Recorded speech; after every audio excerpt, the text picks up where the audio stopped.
তৃতীয় শ্রেণীর ছেলেমেয়েরা তোমরা পাতাবাহার এই যে বইটি পেয়েছো বাংলা, এই বইটা খোলো।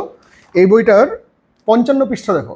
55 পৃষ্ঠায় ঢেউয়ের তালে তালে পিনাকি রঞ্জন চট্টোপাধ্যায়, এই ভদ্রলোক বা এই লেখকের যে লেখাটি আছে 2 পৃষ্ঠার একটা অংশ, কিন্তু এই 2 পৃষ্ঠাকে 2 পৃষ্ঠা হিসেবে তোমরা ধরবে না। তোমরা আসলে জানো না এখানে লেখক পরিচিতি হিসেবে দেওয়া আছে দেখো, বা অভিযান প্রসঙ্গেও দেওয়া আছে যে পিনাকি রঞ্জন চট্টোপাধ্যায় প্রখ্যাত সাঁতারু, অসম্ভব ভালো সাঁতারু ছিলেন, দুঃসাহসিক নৌ অভিযাত্রী, কলকাতা বিজ্ঞান কলেজের ফিজিওলজির অধ্যাপক ছিলেন, এক্সপ্লোরার ক্লাব তার সদস্য ছিলেন, নিপুণ ক্রীড়াবিদ, পরপর কলকাতা বিশ্ববিদ্যালয়ে ব্লু মানে হচ্ছে ক্রীড়া শরীরচর্চা বা দেখা যাচ্ছে যে খেলাধুলা বিশেষ কোনো পারদর্শিতা যদি দেখানো যায় তাহলে সেক্ষেত্রে তাকে ব্লু উপাধি দেওয়া হতো। ঢেউয়ের তালে তালে পাঠ্যাংশটি তার আন্দামান অভিযান বই থেকে নেওয়া হয়েছে। এই যে বইটি আছে এখানে অভিযান প্রসঙ্গেও দেখা একটা জায়গায় বলেছে 1969 সালে 1 ফেব্রুয়ারি আলবার্ট জর্জ ডিউকের সঙ্গে কনৌজি আংরে নামক একটি ডিঙি নৌকায় কলকাতা থেকে আন্দামান যাত্রা করেন। 33 দিন পর 5ই মার্চ তিনি সেখানে পৌঁছান। এই দুঃসাহসিক সমুদ্রযাত্রার জন্য তিনি বাঙালি তথা ভারতবর্ষের কাছে চিরস্মরণীয়। এরপরে তোমরা অনায়াসেই এই পুরো টেক্সটটা পড়তে পারবে। পুরো টেক্সট পড়ার পর যে প্রশ্ন আছে সেই প্রশ্নগুলো উত্তর করতে পারবে। আমি তোমাদের দিকে একটা নতুন মজার জিনিস দেখাই। দেখো, এটা হচ্ছে আন্দামান অভিযান, এটা হচ্ছে অরিজিনাল বইটা। আমি তোমাদের যারা বাবা মা আছেন তাদের দিকে হাত জোর করে বলবো এই বইটি ওদের দিকে কিনে দিন। এমন নয় যে প্রত্যেকটা পদ্য বা গদ্য যে মূল বই থেকে নেওয়া হয়েছে সেই বইটাই আমি আপনাদের দিকে কিনে দিতে বলছি, কিন্তু যেমন করে আমরা বিভূতিভূষণ বন্দ্যোপাধ্যায়ের চাঁদের পাহাড় পড়ে স্বপ্ন দেখতাম বাইরে যাব, ট্রেকিং করব, পাহাড়ে চড়বো, দুর্গম রাস্তায় যাব, ঠিক তেমনি করে এরা সাহসী হবে। এই বইটাও যদি পড়া হয় তাহলে বুঝতে পারা যাবে যে এই বইটা এই যে অভিযান তোমাদের পাঠ্যসূচির মধ্যে যেটি দেওয়া আছে সেই অভিযানটা একদিনের পরিকল্পনা নয়, এবং অভিযানটা মোটেই সহজ কিছু ছিল না। এখানে খালি 2 পৃষ্ঠার যে বর্ণনা দেওয়া হয়েছে সেই বর্ণনায় তোমাদের মনে হবে যে নৌকার মধ্যে দিয়ে তারা যাচ্ছিলেন আর সমুদ্রের মধ্যে কত রকম প্রাণী দেখতে পাচ্ছিলেন, পরিষ্কার জল, টলটলে জল, চান করছিলেন, তারপরে খাবার খাচ্ছিলেন, এরকম মোটেই নয়। 33 দিন 2 জন মাত্র সঙ্গী আর নিদারুণ একাকিত্ব, চারিদিকে সমুদ্রের জল আর রাত্রিতে কয়েকটি ঝকঝকে তারা ছাড়া তাদের সঙ্গে আর কেউ ছিল না। সেই অবস্থায় এই 2 জন মানুষ, অসীম সাহসী 2 জন মানুষ, তারা আন্দামান পর্যন্ত সমুদ্র জয় করে যে গিয়েছেন কলকাতা থেকে, ছোট্ট একটা ডিঙি নৌকা, এমন নয় যে লঞ্চ বা বড় একটা জাহাজ যেখানে নানান ধরনের বিনোদনমূলক ব্যবস্থা আছে, নিরাপত্তা আছে, এরকম কোনো কিছু ছিল না। তাদের কাছে কিছু যন্ত্র ছিল, আর ছিল গায়ের জোর আর মনের অফুরন্ত শক্তি। বলা ভুল হলো, মনের জোর আর গায়ের অফুরন্ত শক্তি, এইটুকু ভরসা করে কিন্তু তারা গিয়েছিলেন।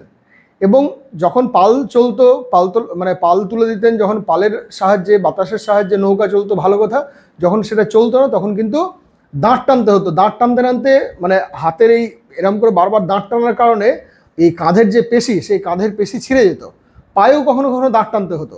তো এই বইটার মধ্যে আমি বারবার বলছি তোমাদের দিকে, আমি চ্যানেল যখন করেছিলাম তখনই প্রথমে বলেছিলাম যে শুধুমাত্র পড়াবো আর প্রশ্নোত্তর করিয়ে দেবো, এ আমার মূল উদ্দেশ্য নয়। এই বইটার দাম মাত্র 75 টাকা, আমি যে সময় কিনেছিলাম সেই সময় 75 টাকা ছিল, এখন হয়তো কিছু বেড়েছে, পেপারের দাম বেড়েছে, মূল্যবৃদ্ধির কারণে কিছুটা দাম বাড়তে পারে, কিন্তু এমন নয় যে আপনাদের হাতের নাগালের বাইরে যে কিনে দিতে পারবেন না। কোনো একটা জন্মদিনে বা কোনো একটা উৎসব উপলক্ষে বা কোনো একটা শুভ দিনে এইভাবে তাদের দিকে এই বইটা কিনে দিতেই পারেন। আমি বইটার কয়েকটা পৃষ্ঠার দাগ দিয়ে রেখেছি, মার্ক করে রেখেছি, সেই পৃষ্ঠার কয়েকটা জায়গা বলছি। আন্দামান অভিযান সম্পর্কে পিনাকির কথা, এই কথাটি লিখেছেন দীপঙ্কর চক্রবর্তী, যিনি সম্পাদনা করেছেন। খুব ছোট্ট করে বলছি, এত কষ্ট করে পাহাড়ে চড়ো কেন? সহজ উত্তর, পাহাড়টা আছে বলে। পাহাড় আছে, সমুদ্র আছে, জঙ্গল আছে, তাই সেগুলো জয় করতে হবে। যে পথে কারো পা পড়েনি সে পথে ঝুঁকি বেশি, সে পথেই চলতে হবে, এটাই অ্যাডভেঞ্চারের আনন্দ। অথচ সাধারণভাবে ভারতীয়, বিশেষ করে বাঙালি তরুণরা বেশিরভাগই অ্যাডভেঞ্চার বিমুখ। সেই কবে আমাদের ছেলে বিজয় সিংহ হেলায় লঙ্কা জয় করেছিলেন, সিন্ধুর টিপ সিংহল দ্বীপে নিজের নাম লিখে এসেছিলেন, তারপর তো বহু যুগ সব চুপচাপ।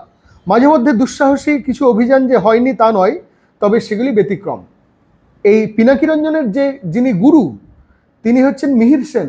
মিহির সেনকে বলতো, মিহির সেন হচ্ছেন প্রথম বাঙালি যিনি ইংলিশ চ্যানেল পার হয়েছিলেন সাঁতরে।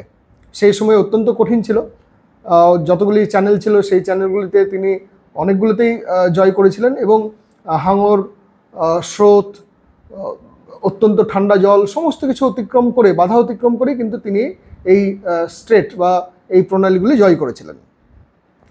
এরপরে দেখো পিনাকিরঞ্জন চট্টোপাধ্যায়, তার যে শিক্ষক বা গুরু বলা যায় মিহির সেন, তার একটা কথা, দাঁড় টানা নৌকায় দুজনের সমুদ্র অভিযানের চিন্তাটা অঙ্কুরিত হয়েছিল বহুদিন আগে।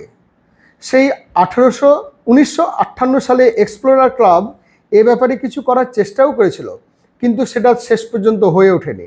ভাবনাটা তখন রয়েই গেছিল। 1967 সাল নাগাদ সেই ভাবনা মাথায় রীতিমতো শেকড় গেড়ে বসে। আর ওনারা কবে যাত্রা শুরু করলেন? 1969 সালে। মানে প্রস্তুতিটা ভাবো, একটা যে কোনো বিষয়কে মেটেরিয়ালাইজ করার জন্যে, রূপদান দিতে গেলে তার পরিকল্পনা প্রচুর লাগে। এখানে পরিকল্পনাটা কীরকম দেখো, খুব সুন্দর করে বলা আছে। প্রথমেই যে জায়গাটা বলা আছে সেটা হচ্ছে নৌকাটা তৈরি করা হয়েছিল কিভাবে, নৌকাটা দেওয়া হলো কিভাবে, অর্ডার দেওয়া হয়েছিল কিভাবে, কে নৌকাটা তৈরি করতে সাহায্য করেছিল। এমন নয় যে একদিনে সেই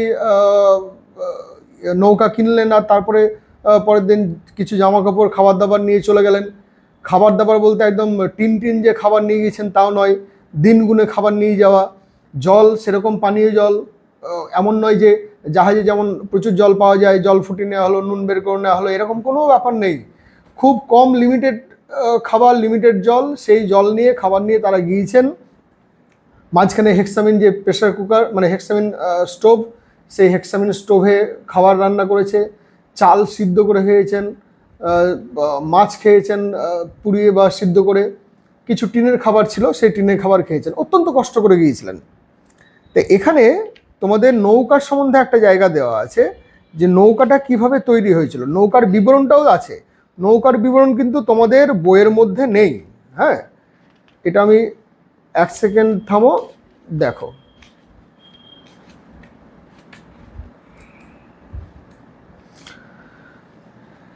নৌকা তৈরির ঘটনাটা দেখো। আচ্ছা, প্রথমে বলে নিই, নৌকার নাম দেওয়া হয়েছিল কনৌজি আংরে।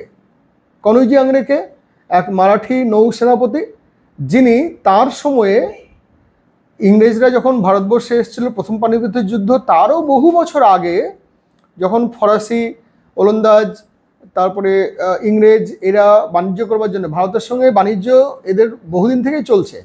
তারপরে এসে এখানে মৌরসি পাট্টা গেড়েছিল পলাশির যুদ্ধের পর, কিন্তু তার আগে বাণিজ্য চলতো। কিন্তু বাণিজ্যের নামে এরা যে ভারতবর্ষকে শোষণ করতে আসছে, এই ব্যাপারটা কিন্তু এই মারাঠিরা সহজেই বুঝতে পেরেছিল, এবং তারা কিন্তু ইংরেজদের দিকে প্রতিহত করবার জন্য মাঝে মধ্যে এদের সঙ্গে লড়াই হতো, এবং ইনি সবসময়ই প্রত্যেকবারই ইংরেজদের দিকে পরাস্ত করেছিলেন। সেই নাম থেকে কনৌজি আংরে দেওয়া হয়েছে। কনৌজি নয়, আসল নামটা হচ্ছে কানহাজি সরখেল আংরে। তাহলে আংরে কেমন করে তৈরি হলো, নৌকাটা কেমন করে তৈরি হলো দেখো। আংরে তৈরির কাজও চলতে থাকলো। কেমন নৌকা হবে সেই ব্যাপারে অনেক গবেষণার পর ঠিক হলো, আমাদের মতন আর একটা যে দাঁড় টানা অভিযান হয়েছে এর আগে, ইংল্যান্ড থেকে আমেরিকা থেকে ইংল্যান্ড অবধি, তাদের মতো নৌকা নেওয়া হবে। চিঠি লেখা হলো বিলেতে ক্যাপ্টেন রিজওয়েকে, মানে যিনি এরকমভাবেই সমুদ্র অভিযান করেছিলেন। দাঁড় টানা নৌকায় আটলান্টিক পার হওয়া 2 অভিযাত্রীর অন্যতম। তিনি চিঠির উত্তর পাঠালেন নৌকার নকশা সহ কয়েকদিনের ভেতরেই। কি সুন্দর যোগাযোগটা, বুঝতে পারছো? যে একজনকে চিঠি লেখা হলো, তিনি উৎসাহী হয়ে তার নকশা কিভাবে হবে সেই নকশা এঁকে পাঠিয়ে দিলেন। সেই নকশা দিয়ে দিনের পর দিন, রাতের পর রাত গার্ডেন রিচ ওয়ার্কশপের সিপিয়ার্ডের যে কর্মী, ইঞ্জিনিয়ার, তারা সেই নৌকা তৈরি করলেন। অতি সাধাসিধে নৌকা, এই জায়গাটা বলে আমি মূল পড়ানোর জায়গায় চলে যাব।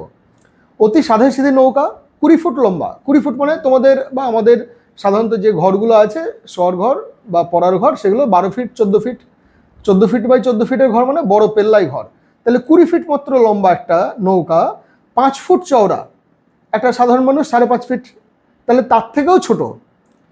আর 4.5 ফুট উঁচু, ভূমির থেকে 4.5 ফুট উঁচু, পেট থেকে একদম উপরে পাটাতন পর্যন্ত 4.5 ফিট। নৌকার দুদিকে দুটো কাঠের হাওয়া ভরা বাক্স, যাতে নৌকাটা ভাসতে থাকে, তার সন্তুলন বা ভারসাম্য ঠিক থাকে। এইরকম নৌকা নাকি আমেরিকার পশ্চিম উপকূলের জেলেরা ব্যবহার করে। গার্ডেন রিচ ওয়ার্কশপের কর্মীরা এগিয়ে এলেন নৌকা তৈরি করে দিতে। শুরু হলো নৌকা তৈরি। দিনের পর দিন, রাতের পর রাত আমাদেরকে উৎসাহ ছাপিয়ে ওয়ার্কশপের কর্মীরা তৈরি করলেন নৌকা। নৌকার মধ্যে কি হলো, একটা ছোট মাস্তুল লাগানো হলো, তারপর চড়ানো হলো ছোট একটা রাডার রিফ্লেক্টর, পেছনে লাগানো হলো রাডার এবং কম্পাস, তারপর একটা লাইফ লাইন লাগিয়ে মারাঠি নৌ অধ্যক্ষের নাম অনুসারে লেখা হলো কনৌজি আংরে। তাহলে একটা প্রস্তুতি, জিনিসপত্র যা যা নেওয়া হয়েছিল, কী কী নেওয়া হয়েছিল, দুটো ট্রান্সমিটার, 4টে বেলুন, দুটো রেডিও, দুটো কম্পাস, একটা সেক্সট্যান্ট যন্ত্র, সেটি ওই সূর্যের উন্নতিকোণ মেপে দিক এবং সময় নির্ণয় করতে কাজে লাগে। কেন কি এত চারিদিকে জল, কোথাও আর স্থলভাগ দেখতে পাওয়া যায় না, দিক নির্ণয় করতে অসুবিধা হয়। মেঘলা যদি দিন থাকে, সূর্যকে যদি দেখতে না পাওয়া যায়, রাত্রিতে যদি দেখা যাচ্ছে যে ঠিকঠাক তারা দেখে ওই সেক্সট্যান্ট যন্ত্রের সাহায্যে যদি আমরা দিক নির্ণয় না করি, তাহলে তারা হারিয়ে যেতেন। আর একবার যদি ওই জলের মধ্যে, ওই মানে সাগরের মধ্যে হারিয়ে যেতেন, তাহলে খাবার ফুরিয়ে আসছে, জল ফুরিয়ে আসছে, না খেয়ে মারা পড়তেন।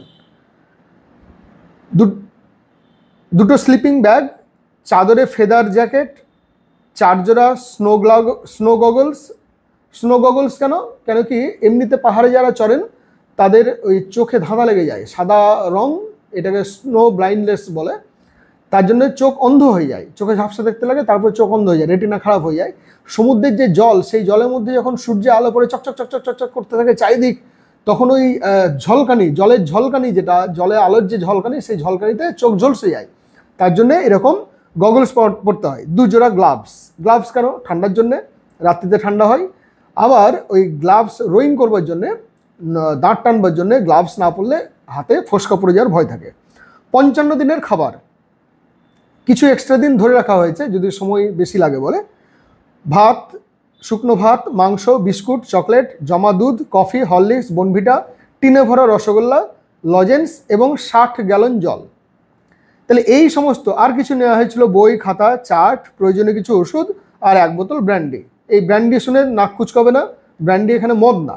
ব্র্যান্ডি হচ্ছে যখন অসম্ভব ক্লান্ত হয় বা ব্যথা ভুলে থাকবার জন্যে, বা যদি কোনো দুর্ঘটনা ঘটে, আফিং, ব্র্যান্ডি, এই ধরনের জিনিসগুলো সেই ব্যথা প্রশমন করার ক্ষেত্রে, কমানোর ক্ষেত্রে কাজে লাগতো। তাহলে এই হলো প্রস্তুতি। প্রস্তুতির পর তারা গেলেন এবং অসংখ্য মানুষের শুভকামনা নিয়ে তারা গিয়েছিলেন, পৌঁছে অভ্যর্থনাও পেয়েছিলেন। কিন্তু আচ্ছা, আর একটা ঘটনা বলে দিই, আর 2টো ঘটনা বলে দিই, তারপরে বলছি।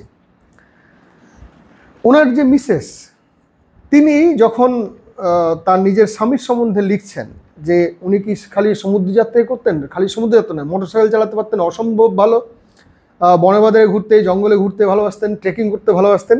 সেরকম একটা জায়গাতেই তার স্ত্রী বলছেন নিজের আত্মজীবনীতে, মানে এই বইয়ের মধ্যেই ওই জায়গাটা দেওয়া আছে। আমার স্বামী পিনাকি, শিউলি চট্টোপাধ্যায়, ওনার স্ত্রীর নাম ছিল শিউলি চট্টোপাধ্যায়। অনেকটা বলা আছে, আমি তোমাদের দিকে একটা মজার জায়গা বলে দিই। সমুদ্র ওকে আকর্ষণ করতো খুবই, সমুদ্র গেলে সংসারই ভুলে যেত, তাই বলে জঙ্গল কম কি, ভারতের যে কোনো জঙ্গলে যাওয়া, ঘোরা, থাকা, এ সবই খুব ভালোবাসত। হলং, জলদাপাড়া, কালীঝরা, করবেট, মানে জিম করবেট, এগুলোতে ওর সঙ্গে আমি গেছি। তবে ওর জঙ্গলে যাওয়া তো বেড়ানো নয়, সেই জঙ্গল প্রেম অন্যরকম। অনেকগুলো পকেটওয়ালা জঙ্গল স্যুট ছিল, মানে প্যান্ট ছিল ওর।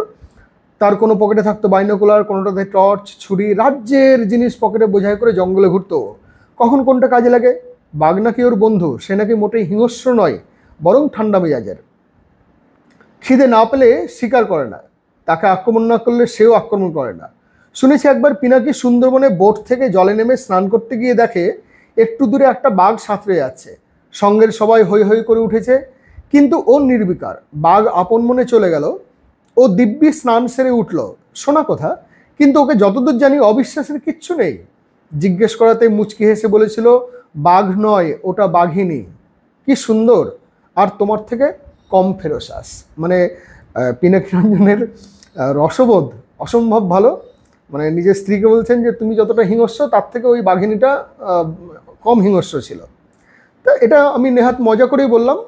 আসলে এরকম খামখেয়ালিপনা না থাকলে অভিযাত্রী হওয়া যায় না। ওই যে বলেছিলাম আগের দিন, নদী নদী নদী সোজা যেতিস যদি, সঙ্গে যেতুম তোর আমি জীবনভর। তাই এনারা ওই সোজা পথের মালিক নন, সোজা পথ চলতে শেখেননি, এবং সোজা পথ চলতে শেখেননি বলেই হয়তো খুব কম বয়সেই মারা গেছিলেন। ইনি একটি দুর্ঘটনাতেই মারা গেছিলেন, গঙ্গাতেই মারা গেছিলেন, জলেই মারা গেছিলেন। এত ভালো সাঁতারু ছিলেন, তাও একটি নৌকা বা জাহাজের সঙ্গে ধাক্কা লেগে দুর্ঘটনা বা অন্য কিছু হতে পারে, যাই হোক তার মৃত্যু অপঘাতেই হয়েছিল, জলেই হয়েছিল। এবং এই আন্দামান অভিযান শেষ হওয়ার পর আরেকটা অভিযান করবার আগেই কিন্তু তিনি মারা গেছিলেন। অত্যন্ত দুর্ভাগ্যজনক ঘটনা। এখানে সবশেষে এই যে Duke, George Albert Duke, lieutenant George Albert Duke, ইনি ভারতীয় নৌবাহিনীরই একজন অফিসার ছিলেন, তিনিও এনার সঙ্গে গিয়েছিলেন। এনাদের দুজনের উচ্চতা, একজনের 6 ফুট 3 ইঞ্চি, পিনাকি রঞ্জন 6 ফুট 3 ইঞ্চি, আর উনি আরও 3 ইঞ্চি লম্বা, মানে 6 ফুট 6 ইঞ্চি। তার মানে শারীরিক দিক থেকে অত্যন্ত সক্ষম ছিলেন এবং অত্যন্ত পরিশ্রমী ছিলেন। এবং দুজনের মধ্যে তালমিল, এই ট্রেনিং ছিল।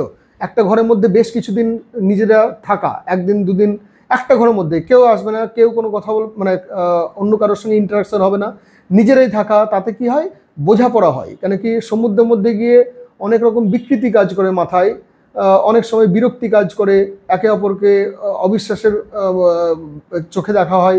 শরীর যখন চলতে থাকে না তখন আরেকজন সহানুভূতির দৃষ্টিতে সেটা দেখছে নাকি, এই ধরনের অনেক বিষয় আছে, মানে সাইকোলজিক্যাল অনেক বিষয় আছে। আমরা যারা ঘরের মধ্যে থাকি, 1000 জনকে দেখছি, মাঠে যাচ্ছি, খেলছি, স্কুল যাচ্ছি, চলে আসছি, খাচ্ছি, যাচ্ছি, ঘুমাচ্ছি, এই পরিস্থিতি। আর ওই সমুদ্রের মধ্যে অকুল পাথার, সেখানে চারিদিকে আর কিচ্ছু নাই, জল জল আর জল, সেখানে দুজন মিলে মাথা ঠান্ডা করে দিক ঠিক করে একটা লক্ষ্যে পৌঁছানো, সেটা কিন্তু অসম্ভব পরিশ্রমের কাজ। তোমাদের দিকে বারবার যেটা বলতে চাইছি, একটা বই দেখো, তোমরা ওই 2 পৃষ্ঠার বই পড়ে নিতে, তার থেকে প্রশ্ন হয়ে যেত, উত্তর করতে, বাস মিটে গেল। সেটা নয়, এই বইটা যদি পড়ো, প্রথমত বই পড়লেই তোমরা মানে অনেক ভালো অনেক কিছু জানবে, বই পড়া অভ্যেস তৈরি হবে, এবং এই দুজনের যে পরিশ্রম, সেই পরিশ্রমের সম্বন্ধে একটা ধারণা পাওয়া যাবে। এখানে সবশেষে খুব সুন্দর একটা কথা দেওয়া আছে, মানে অসম্ভব ভালো। দেখো, চিরকাল সমুদ্রের সঙ্গে আমাকে তার ভাগাভাগি করে নিতে হবে, এটা নিজেই বলছেন পিনাকি রঞ্জন চট্টোপাধ্যায়। সত্যি বলতে কি, সমুদ্রের তুলনায় পৃথিবীর মাটিকেই আমি যেন কম চিনি। দীর্ঘ কোনো দিনের শেষে অবসাদ যখন আমাকে আচ্ছন্ন করে দেয়, রোদে জলে পোড় খাওয়া ক্লান্ত, আমি তখন সমুদ্রের দিকে চাই। জন মেসফিল্ডের সেই লাইনগুলো মনে পড়ে, I must go down to the seas again, to the lonely sea and the sky, and all I ask is a tall ship and a star to steer her by. অদ্ভুত সুন্দর, মানে প্রকৃতিকে যে এত ভালোবাসতে পারা যায়, সমুদ্র, জল, বিপদকে যে এত ভালোবাসতে পারা যায়, বিপদকে যে এত তুচ্ছ করতে পারা যায়, সে এই ধরনের অভিযানের কথা না পড়লে। এবং আমরা চাঁদের পাহাড় তো অনেকটা কাল্পনিক, কিন্তু এ তো আর কাল্পনিক ঘটনা নয়, সবাই জানে, দুনিয়ার সবাই জানে। তাই এই ধরনের অভিযান মাইলস্টোন, একটা মাইল ফলক। তার জন্যই বলছি, এই বইটা তোমরা যেমন করে হোক বাবাদের দিকে, বাবা মাকে বলো, তারা অবশ্যই কিনে দেবেন। এইবার তোমাদের যে মূল অংশটি আছে, ঢেউয়ের তালে তালে, 6ষ্ঠ পরিচ্ছদ, মানে এই বইয়ের 48 পৃষ্ঠায়। আমি এই বইটা নিচ্ছি না, কেন কি এই বই থেকেও কিছু কিছু জিনিস কেটে দিয়েছে, মানে এখানে যতটা আছে ততটা কিন্তু ওখানে নয়। তার জন্য আমি তোমাদের এখন টেক্সট বুক যেটা আছে সেই টেক্সট বুক থেকেই পড়াচ্ছি। আজকের ভিডিওটা একটু বড় হবে, কেন কি আমার প্রথমে যে এই বিভিন্ন বিষয়গুলো আলোচনা করতে গেল, সেই আলোচনার সঙ্গে তাল মিলিয়ে ভিডিওটা একটু বড় হবে। ঢেউয়ের তালে তালে, পিনাকি রঞ্জন চট্টোপাধ্যায়। জল কেটে এগিয়ে চলেছে আংড়ে, আংড়ে মানে ওই ছোট্ট ডিঙি নৌকাটি।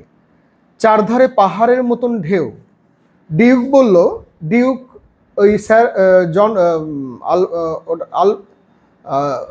ডিউকের নাম কি বললাম, এখানে দেওয়া আছে বোধহয় শেষের দিকে, জর্জ আলবার্ট ডিউক, মানে ইনি ভারতীয় নৌবাহিনীরই একজন অফিসার ছিলেন। আমরা আস্তে আস্তে ভারত মহাসাগরের দিকে এগিয়ে চলেছি। আজ সকাল থেকে একটা বিরাট কচ্ছপ চলেছে আমাদের পেছনে পেছনে। সমুদ্রের আর একজনের সঙ্গেও বেশ ভাব জমে উঠেছিল, কিন্তু ব্যস্ত থাকায় তাকে বিশেষ সময় দিতে পারেনি। তাহলে ওনারা যখন চলছিলেন, জল একদম স্বচ্ছ এবং নীল পরিষ্কার জল, সেখানে একটা বিরাট কচ্ছপ তাদের সঙ্গে সঙ্গেই চলছিল। আজ দুজনের মন খারাপ, কারণ সে আর আসছে না।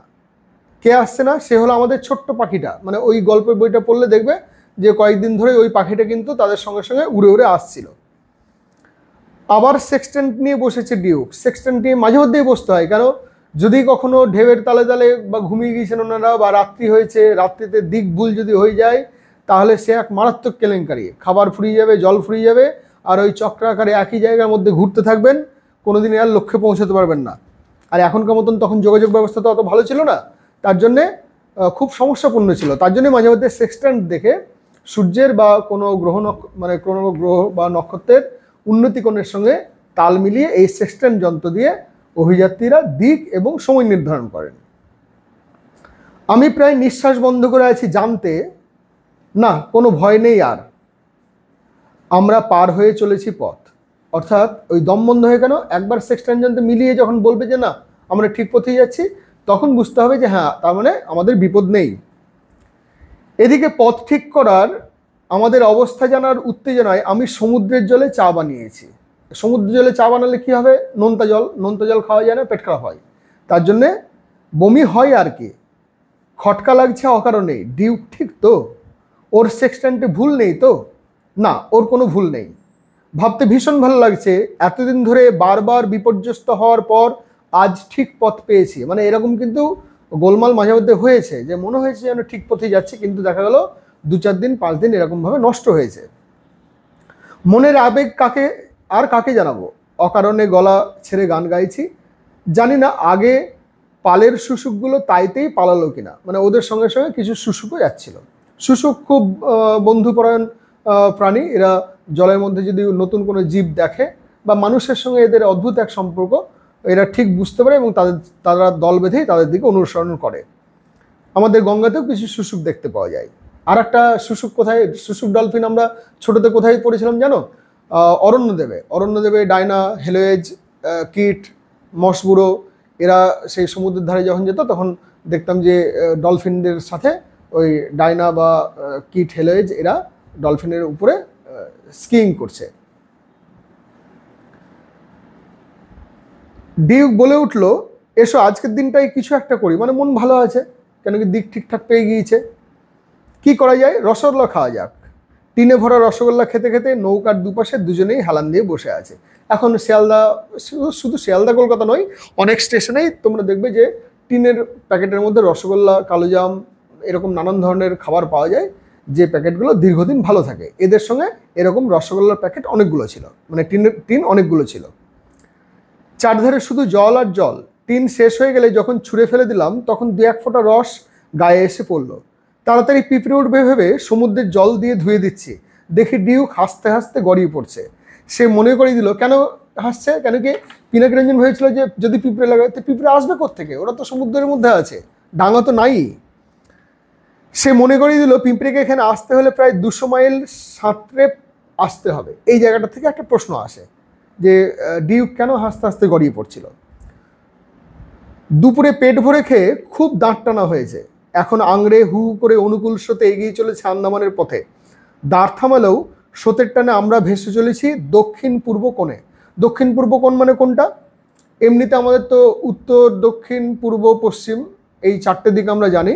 এছাড়া দক্ষিণ পূর্ব, উত্তর পূর্ব, দক্ষিণ পশ্চিম, উত্তর পশ্চিম এরকমভাবে। কিন্তু আমরা যদি ঈশান অগ্নি নৈঋত বায়ু এইভাবে বলি, তাহলে ঈশান কোণ হচ্ছে উত্তর পূর্ব,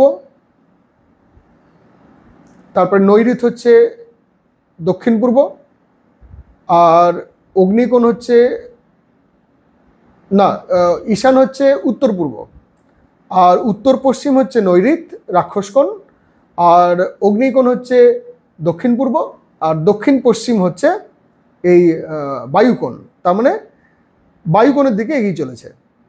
ঘুম ভেঙে মনে পড়লো আজ আমি রান্না করব। কথাটা ভেবেই বেশ খারাপ লাগছে। মানে এই রান্না করাটা কিন্তু একটা হেকটিক শিডিউল, মানে বেশ পরিশ্রমের কাজ। ওরা আলাপালি করে ভাগ করে নিয়েছিল যে আজকে এ রান্না করবে, কালকে এ রান্না করবে, কেন কি একই কাজ একজনের করতে বিরক্ত লাগে। তাই আজকে পিনাকি রঞ্জনের রান্না করবার সময় হয়ে এসেছে। তাই বলছে রান্না করতে হবে, কথাটা ভেবেই বেশ খারাপ লাগছে। এই একটা অসহ্য ব্যাপার। আমাদের অবস্থান বার করা হলো, বেশ ভালোভাবে এগিয়ে চলেছি। এখন নৌকার যা অগোছালো অবস্থা, কোথায় যে কি আছে মনে নেই। একটা জমানোর দুধের টিন খুঁজতেই 8 ঘন্টা লাগলো। ঢেউয়ের তালে এগোনোর পথে আর একটা কচ্ছপের সঙ্গে দেখা, ধীরে সুস্থে সাঁতরে চলেছে পিছনে পিছনে। শুধু ভয়, আর একটু বন্ধুত্ব পাতাতে ও যদি জালটা মুখ দিয়ে কামড়ে ধরে তাহলেই কেলেঙ্কারি। জাল কিসের জাল?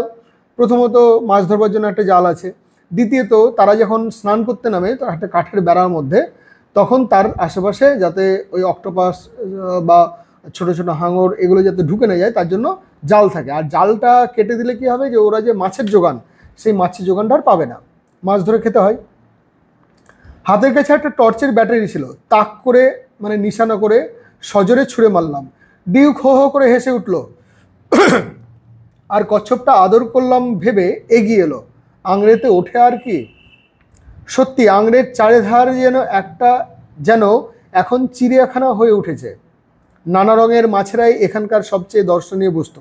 এই দুটো কথাই প্রশ্ন আসে, যে আংড়ের চারধার কেন চিড়িয়াখানা হয়ে উঠেছে, বা এখানকার দর্শনীয় বস্তুগুলি কি কি। আজকে ঠিক করা হলো ধরা হবে, মানে মাছ ধরা হবে। দুপুরের দিকে কিন্তু আমরা বুদ্ধু বনে গেছি, একদমই বোকা বনে গিয়েছেন। কেন? তখন আমরা লড়ে যাচ্ছি ধরবো বলে অন্ততপক্ষে একটাকে। হঠাৎ আওয়াজ করে ডিউক ঝাঁপিয়ে পড়লো জলে। আমার মাছ ধরা বন্ধ হলো। কেন মাছ ধরা বন্ধ হলো বলো তো? পরের লাইনটা পড়ো না কিন্তু এখনই। একজন যখন জলে ঝাঁপালো সাঁতার কাটতে, তখন অন্যজনকে লক্ষ্য রাখতে হয় তার দিকে যেন কোনো হাঙর বা কোনো ওরকম জলজ প্রাণী এসে আক্রমণ না করে।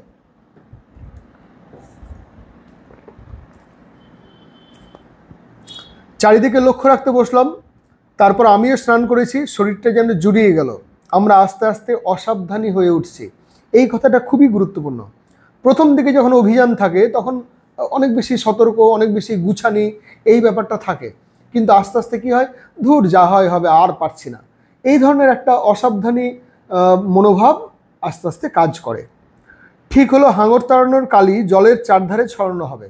তাহলে কতটা বিজ্ঞানসম্মত হবে তারা এগিয়েছেন যে গবেষণা করে, যে এই ধরনের সমস্যাগুলো দেখা দিতে পারে। হাঙর ছড়ানোর যে রাসায়নিক কালি, সেই রাসায়নিক কালি দিয়ে দিলে তাদের আশেপাশে আর আসে না, হাঙর আসে না।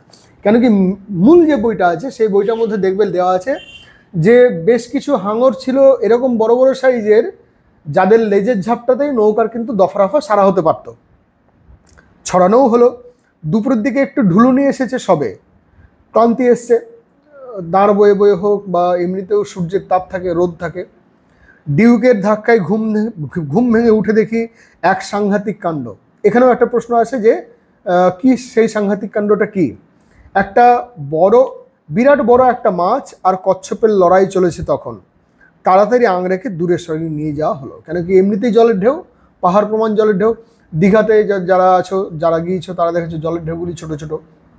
পুরীতে যদি গিয়েছো তাহলে দেখবে যে জলের ঢেউ যথেষ্টই বড়, এবং যত আমরা মাঝ সমুদ্রের দিকে যাব তত দেখব জলের ঢেউ তত ভয়ানক। তাই জলের ঢেউ এবং তার সঙ্গে সঙ্গে ওই বড় মাছ এবং কচ্ছপ তাদের যে লড়াই, সেই লড়াইয়ে যদি এই আংড়ে পড়ে যায় তাদের মাঝখানে, তাহলে আংড়ের ক্ষতি হবে এবং তাদের জীবন বিপন্ন হবে। এই ভেবে তাড়াতাড়ি আংড়েকে দূরে সরিয়ে নিয়ে যাওয়া হলো। তো এই হলো তোমাদের পড়া। এরপরে যা যা প্রশ্ন আছে খুবই সহজ। অভিযানের লেখকের সঙ্গীর নাম কি? Albert George Duke. অভিযানের নৌকাটির নাম কি? তোমরা কনৌজি আংড়েই লিখবে। যদি কেউ কানহাজি সরখেল আংড়ে লেখো তাহলে মাস্টারমশাইদের নাম্বার কাটার উচিত নয়। নৌকাটি কোন মহাসাগরের দিকে এগিয়ে যাচ্ছিল? ভারত মহাসাগরের দিকে। লেখকের অভিযানের গন্তব্যস্থল কোথায় ছিল? আন্দামান দ্বীপপুঞ্জ। ডিউক হাসতে হাসতে গড়িয়ে পড়েছিল কেন? পিনাকিরঞ্জন চট্টোপাধ্যায়কে রসগোল্লার রস পিঁপড়েই খেয়ে নেবে ভেবে ধুতে দেখে। দুপুরবেলা মাছের সঙ্গে কার লড়াই চলছিল? তাহলে মাছের সঙ্গে এখানে দেখো বলেছে একটি বড় মাছ আর কচ্ছপের লড়াই চলছিল। তাহলে দুপুরবেলায় মাছের সঙ্গে একটি কচ্ছপের লড়াই চলছিল। আংড়ের চারিধারে যে চিড়িয়াখানা তৈরি হয়েছিল তাতে কারা ছিল সবচেয়ে দর্শনীয় বস্তু? ওই যে বললাম যে ওখানে দর্শনীয় নানা রঙের মাছরাই এখানে দর্শনীয় বস্তু। তাহলে এরকম করে বাদবাকি যা প্রশ্ন আছে অনায়াসেই তোমরা পারবে। আমি প্রশ্ন করানোর জন্য তোমাদের দিকে আজকে আর এত সময় দেব না। পরে পুরো সিলেবাসটা আস্তে আস্তে পড়ানো হয়ে যাক, প্রত্যেকটা জিনিস পড়ায় বুঝাই, তোমাদের মধ্যে আগ্রহ তৈরি হোক, তারপরে দেখবে যে প্রশ্ন অনায়াসেই তোমরা করতে পারছো। কিন্তু মূল বইটা পড়ো, মূল বইটা পড়লে বুঝতে পারবে। তার আগে তোমাদের ধারণাই হবে না যে কতটা পরিশ্রম এবং কতটা কষ্টের মধ্যে দিয়ে ওনারা ওই 33 দিন কাটিয়েছিলেন। তাহলে আজকে এই পর্যন্তই, পরে আবার একটা